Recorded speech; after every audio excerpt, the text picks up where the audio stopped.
Buat kalian yang punya budget ini buat investasi lensa, kadang suka shock kalau misalnya kalian melihat harga lensa di marketplace.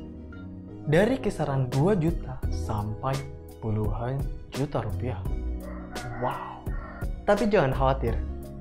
Di sini aku bakal kasih tahu ke kalian lensa yang mungkin bisa kalian pertimbangkan dengan range harga 1 jutaan.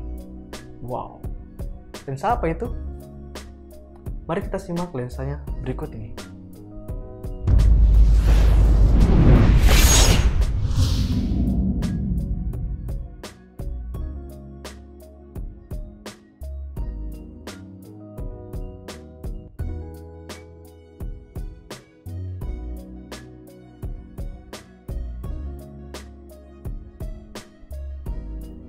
Sebelum kita mulai pembahasan berikut ini, alangkah baiknya buat kalian subscribe channel ini dan jangan lupa untuk nyalakan lonceng notifikasinya agar kalian mendapatkan notifikasi video-video terbaru dari aku.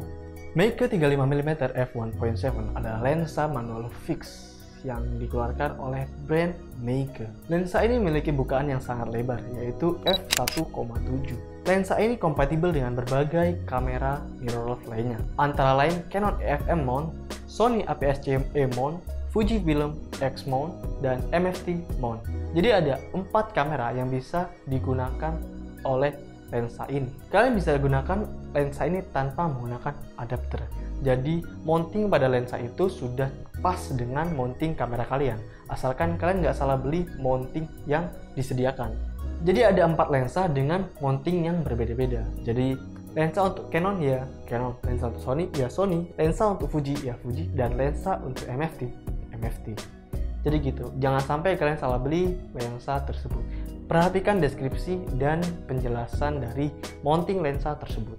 Jadi bukan satu lensa bisa digunakan berbagai kamera. Ingat, kamera-kamera dengan merek yang berbeda itu memiliki mounting yang berbeda juga. Nah, lensa ini tidak bisa digunakan pada kamera DSLR maupun full frame. Jadi khusus mirrorless aja. Buat kalian yang punya mirrorless dan kalian pengen gambar kalian menghasilkan kualitas yang gurih, kalian bisa pertimbangkan lensa ini. Dengan lensa ini, kalian bisa mendapatkan gambar yang sangat tajam, layaknya lensa-lensa mahal lainnya. Dan dengan warna yang pop, meskipun tanpa diedit. Serta bokeh yang cantik banget. Kalian coba dulu deh. Lensa ini adalah lensa yang full manual dari segi fokus, manual fokus, dan aperture. Jadi semua settingan yaitu fokus dan aperture itu kalian setting di lensa ini, karena ini adalah lensa manual. Untuk mendapatkan fokus yang tajam, kalian perlu berlatih terus-menerus dengan manual fokus ini agar kalian bisa terbiasa menggunakan manual fokus ini.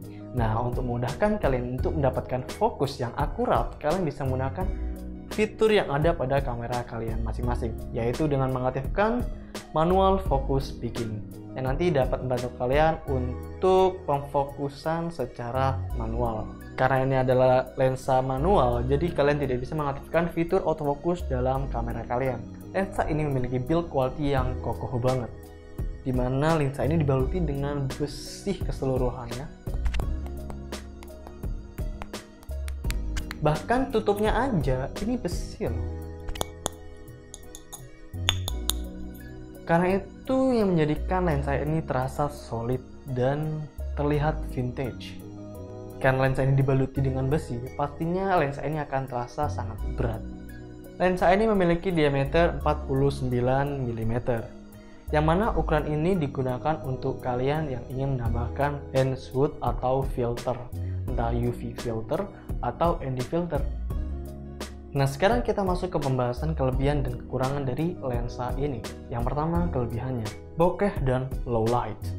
Karena lensa ini memiliki bukaan yang lebar yaitu f1.7, jadi gambar yang dihasilkan nanti akan menghasilkan bokeh yang bener-bener bokeh banget deh, dan bokehnya itu bagus. Dan karena f1.7 ini juga kalian bisa syuting dalam keadaan low light. 2. Hasil yang didapat tajam. Dengan harga yang relatif murah ini, kalian bisa dapatkan hasil yang tajam dan benar-benar cantik banget. Dengan bokeh di belakangnya, Ya, meskipun di zoom pun kalian bisa dapetin hasil yang tajam. Yang ketiga, ring pada lensa ini terasa halus dan mulus. Dengan ring yang halus, ini memudahkan kalian untuk mengatur manual fokus dengan cepat dan akurat, tanpa tersendat-sendat. Nah, untuk kelemahan sendiri, karena lensa ini relatif murah, pasti banyak banget catatan atau kelemahan yang terdapat pada lensa ini.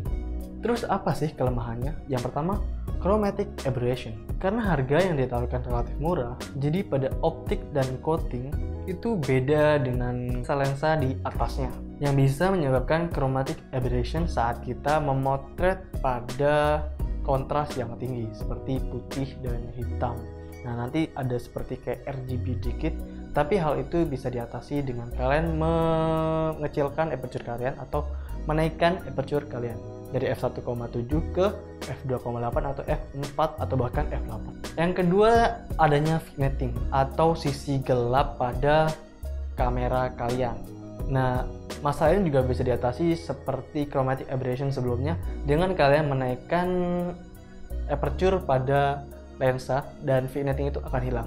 Jujur vignetting ini kadang beberapa orang terganggu dengan adanya vignetting ini, tapi jujur aku sendiri suka dengan adanya vignetting pada lensa Meike 35mm ini, karena gambar yang dihasilkan akan terlihat seperti dramatis, sedikit dramatis. Yang ketiga, lensa ini tidak tahan akan flare, karena coating pada lensa ini cenderung murah dan relatif murah. Makanya lensa ini itu ada kecacatan pada flare, yang mana lensa itu tidak tahan dengan cahaya yang terik, yang nantinya itu bakal muncul kayak lens flare yang berantakan, yang membuat estetik gambar kalian itu hancur gitu.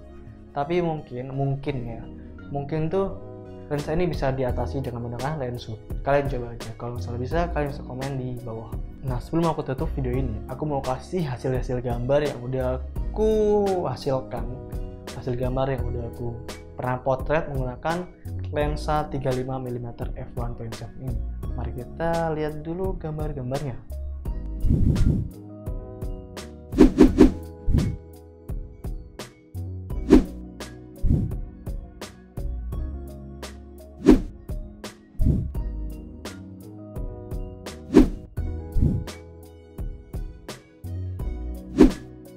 Nah, untuk video-video yang udah aku buat dengan lensa ini, kalian bisa lihat di channel aku video-video yang di bawah.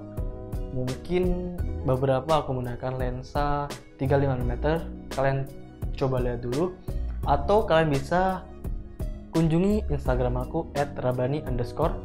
Di situ aku banyak membuat video-video dengan menggunakan lensa 35mm ini. BTW, lensa ini adalah lensa favorit yang biasa aku gunakan. Karena apa? Yang pertama, karena focal length-nya yang tidak terlalu dekat, tidak terlalu close up, tapi punya f yang besar, yang lebar, aperture-nya lebar gitu. Jadi ini cocok banget buat potret fotografi atau video-video sinematik yang bisa menghasilkan bokeh yang maksimal. Kesimpulannya, lensa ini tuh lensa yang tergolong bagus untuk minim budget buat kita. Karena dengan lensa ini kita bisa dapat bokeh yang maksimal dan tajam yang gurih banget, bro. Jadi ya mungkin kalau kalian masih ragu, ya coba deh DM lagi deh, coba lihat lagi deh hasil gambar yang udah aku hasilin. Kalau masih ragu, ya semoga aja nggak ragu ya.